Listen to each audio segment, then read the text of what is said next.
I want to share with you a big secret today. And it's not one that a lot of you are going to want to hear. But at the same time, it's so important that I have to tell you. And that secret is this. What if I told you that every single day kids go to school, they become less intelligent? Now, how could that be possible? When kids go to school, they learn things, right? And they accumulate more knowledge. So if anything, they should be getting smarter. How could they possibly be getting less intelligent? What am I talking about? Well, I do hope to illustrate that to you today. Before I turned 14, I was a kid that did not know what he wanted in life. So usually when you go up to a 5 or a 6-year-old and you ask him, what do you want to be when you grow up? He'll say an astronaut or a businessman. I wanted to be a professional Call of Duty player. And since I had no idea about what I wanted to be when I grew up, I just listened to my parents almost 100% of the time. I trusted that they knew what was best for me. My parents wanted out of me what any typical parent would want out of their child. So go to school, keep up your grades, get out and exercise once every few years.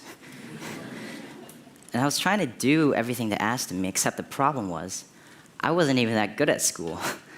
I was terrible at science, couldn't write a 5-paragraph essay if my life had depended on it.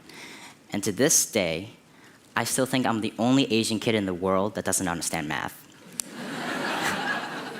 I really do. But when I turned 14, that all changed.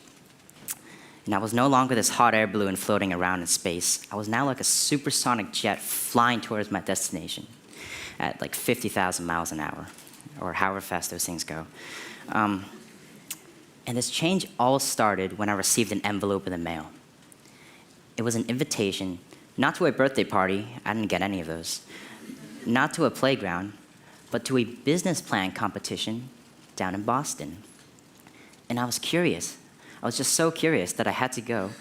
And the program director explained to us that over 5 months, we would form a team, develop a business idea, and present this idea to a panel of judges who would be judging us on, how good our suits are and how good our business ideas were. And long story short, over that 5 months, I formed a team, developed an idea, and we actually ended up winning that competition and taking home a check. And that one event sparked my interest for going to more and more of these competitions. And over the next 2 years of my life, I actually went to dozens and dozens of these competitions, and I was winning almost all of them. And I realized that I liked going to them so much, not just because I liked winning them, but also because I had an unrealized passion. And that was a passion for creating things. Because the one thing that my team would do differently from our other competitors every single time was that while everyone would go up and present their idea and their PowerPoint, we would go to Home Depot, buy supplies, and actually build the idea we were talking about. And the judges were just so blown away by the fact that a bunch of teenagers could go and create things, could make prototypes and minimally viable products. And we won almost every single competition just because the judges loved that we had gone and executed. At one of these competitions, I met a short-tempered, middle-aged Polish guy named Frank. And if he's here today, I better run after this. And he came up to us, and he took a look at our prototype, and he said, I can help you guys turn this into a real company. Think about that. Isn't that cool? We as 16-year-olds were going out into the world and creating a real hardware technology startup. And at first, we were all like, time to be Steve Jobs, let's go build Apple, dropping out of school now. But we quickly realized, it's not that easy, so don't drop out unless you're really sure you have a good idea. But we realized that the first part to building a great company is to assemble a great team. And as students, we couldn't go to bars to network. We couldn't go to networking events for adults. So we went to our school and set up this little presentation in our auditorium in which we would present our idea, and hopefully kids would join our team. And we sent out an invitation to our entire school. And the first thing we noticed is that almost no one showed up. There was almost no interest. And those who did show up spread the rumor around the school. And throughout that week, we were actually mocked. We were made fun of for our ideas and for being wannabe Mark Zuckerbergs.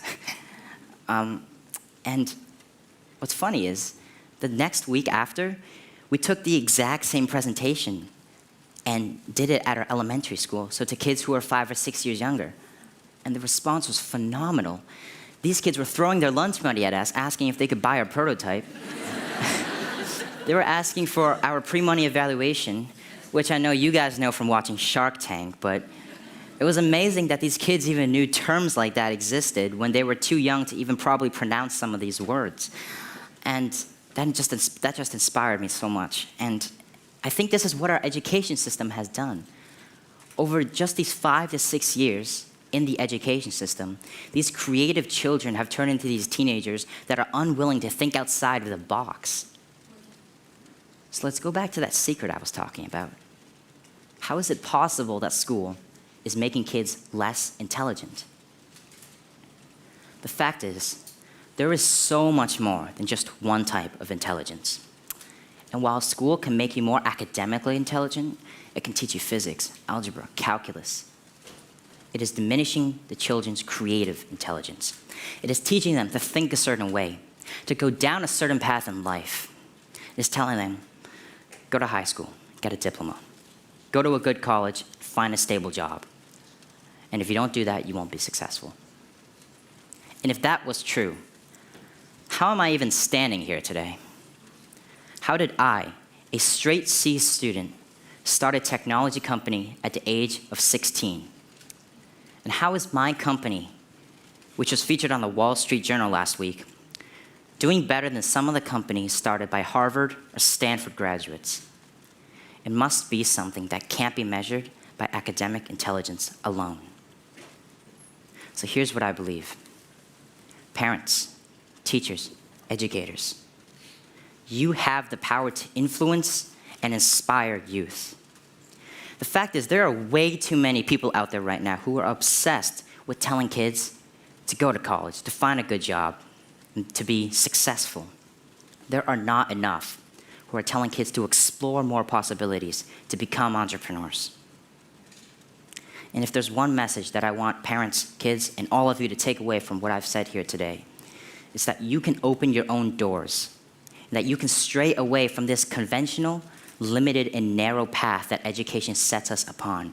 You can diverge and create your own future. You can start your own companies and start your own nonprofits. You can create, you can innovate. And if there's one message I want you to take away from everything I've said, it's this. No one has ever changed the world by doing what the world has told them to do. Thank you.